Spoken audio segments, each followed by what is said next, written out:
வணக்கம் நேர்களே. பாம்புன்னா படையும் நடக்கும்னு சொல்லுவாங்க. பாம்பை பார்த்த பயத்துல பார்த்த இடத்துலயே அடிச்சு கொள்ளும் நினைக்கிற மக்கள் தான் பக்தின்னு வரும்போது அந்த பாம்பை நாகராஜன் சொல்லி அதுக்கு முட்டையும் பாலும் தந்து வழிபடுறாங்க. முட்டை பால் போன்ற உணவுகளை பாம்புகள் சாப்பிடாது. அதுக்கு காதுகள் கிடையாது. அதிர்வுகள் மூலமா தான் எல்லாத்தையும் உணரும்னு வல்லுநர்கள் சொன்னாலும் உண்மையான பக்தியோட படைக்கிற பிரசாதத்தை ஏத்துக்கிட்டு வேண்டிய பலன்களை தந்து கூடுதலா தரிசனமும் தர்றதா மன்னார்சாலா நாகராஜா கோயில் பக்தர்கள் நம்புறாங்க.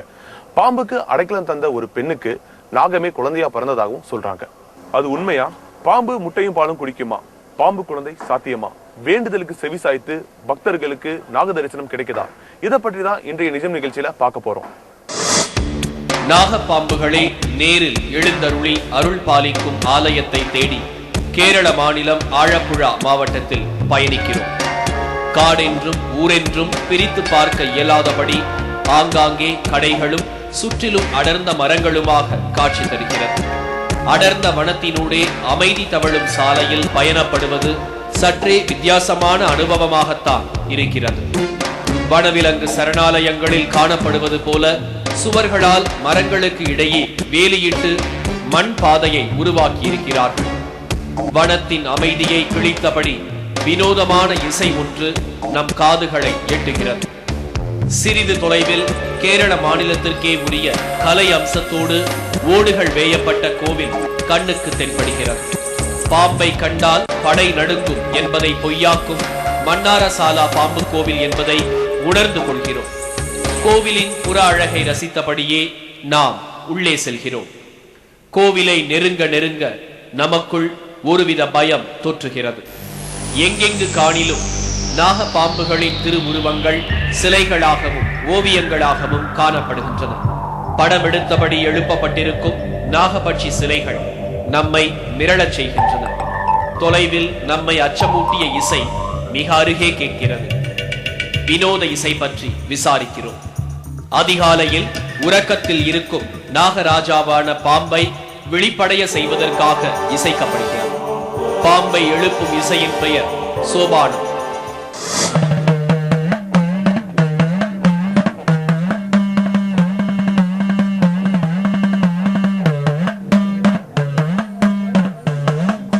பல நூற்றாண்டு பழமை வாய்ந்தது மன்னாரசாலா நாகராஜா கோவில்.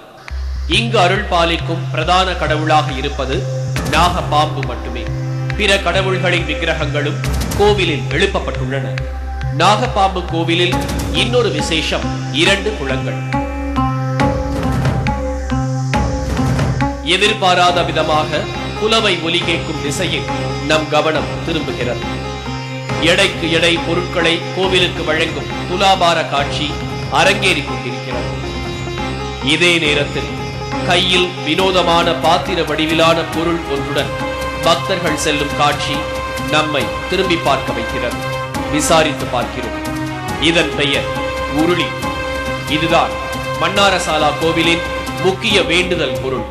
குழந்தை வரம் வேண்டுபவர்கள் உருளியை நாகராஜா முன் கவிழ்க்கிறார்கள். செங்கனூர்ல நானு வருന്നത്. கல்யாணம் ஆகி பல வருஷம் ஆகியும் குழந்தை பாக்கியம் இல்ல. அதனால இங்க உருளி கழுத்து வச்சுட்டு போலான்னு வந்தோம். அம்மாவை பார்த்த போது எல்லாம் நல்லபடியா நடக்கும்னு சொல்லி எங்களுக்கு உருளி கழுத்து வச்சாங்க. குழந்தை பிறந்த 6 மாசத்துக்கு பின்னாடி அந்த உருளியை நிமித்தி வைக்கணும். நாகராஜாவோட அருளால எங்களுக்கு சீக்கிரம் புத்திர பாக்கியம் கிடைக்கும் நம்புறோம். புத்திர பாக்கியம் கிடைத்த பிறகு கோவிலில் கவிழ்த்து வைக்கப்பட்டிருக்கும் ஏதேனும் ஒரு உருளியை நிமிர்த்தி வைப்பது காலம் காலமாக கடைபிடிக்கப்படும் நடைமுறை. ഞങ്ങൾ 9 വർഷമായി കല്യാണം കഴിഞ്ഞിട്ട് അങ്ങനെ അതും പ്രകാരം ഞങ്ങൾ ഇവിടെ നിന്ന് രാവിലെ വന്നു. இந்த கோயிலுக்கு வந்தா புத்திர பாக்கியம் கிடைக்கும்னு கேள்விப்பட்டோம். அதனால இங்க வந்தோம். கோவில்ல பரம்பரையாக இந்த சடங்கை செஞ்சு வரும் இந்த அம்மா உருளி என்ற பாத்திரத்தை கவிழ்த்து வைக்க சொன்னாங்க. பிறகு விபூதியை நெற்றில பூச சொன்னாங்க.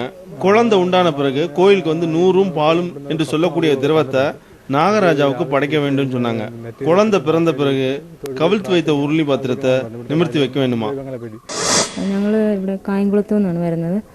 ഞങ്ങളുടെ വിവാഹം കഴിഞ്ഞിട്ട് 5 വർഷം ആവുന്നു. நாங்க காயங்குளத்துல இருந்து வந்திருக்கோம். எங்களுக்கு கல்யாணம் ஆகி 5 வருஷம் ஆச்சு. குழந்தை பாக்கியம் இல்ல. இந்த கோயிலுக்கு வந்தா குழந்தை பிறக்கும்னு எல்லாருமே சொன்னாங்க. அதனால இங்க உருளி வாங்கி வச்சு கோயில வளம் வந்தோம். உருளி கமழ்த்தான் പറഞ്ഞു. அம்மா கண்டு அந்த அம்மாவை பார்த்தோம். அவங்க உருளியை கவிழ்த்து வைக்க சொன்னாங்க. சிகிச்சைக்காக ஏராளமா செலவு செஞ்சோம், ஆனா குழந்தை பிறக்கல. இங்க வந்ததுனால குழந்தை பிறக்கும் நம்புறோம். சோபானம், உருளி, துலாபாரம் என விசித்திர வழிபாட்டை கடைபிடிக்கும் மன்னாரசாலா பாம்பு கோவிலின் கருவறையில் என்ன கடவுள் இருக்கிறது என தேடினோம். கோவில்களில் வழக்கமாக இருக்கும் கருவறை இங்கே நிலவறையாக சொல்லப்படுகிறது. ஆனால் மன்னாரசாலா கோவிலின் நிலவறை எப்போதும் மூடியே இருக்கும். நிலவறையை வெளியில் இருந்தபடியேதான் பக்தர்கள் தரிசிக்க முடியும். ஒரே ஒருவர் மட்டுமே நிலவறைக்குள் சென்று பூஜை புரஸ்காரங்களை நடத்துகிறார். கருவறையாக போற்றப்படும் நிலவறைக்குள் பூஜை நடத்துவது 70 வயது மூதாட்டி என்பது ஆச்சரியமளிக்கிறது. அவருக்கு மட்டும் ஏன் இந்த சிறப்பு அனுமதி என்ற கேள்விக்கு சொல்லப்படும் விடை விசித்திரமாக இருக்கிறது. மன்னாரசாலாவில் கடவுளாக அருள் பாலிக்கும் நாகராஜா பாம்பை பெற்றெடுத்த மனித தாயின் பரம்பரையைச் சேர்ந்தவர் இவரே. இப்போது நாகராஜாவுக்கு தாய். பாம்பை மனித குல பெண் பெற்றெடுத்திருக்க முடியுமா?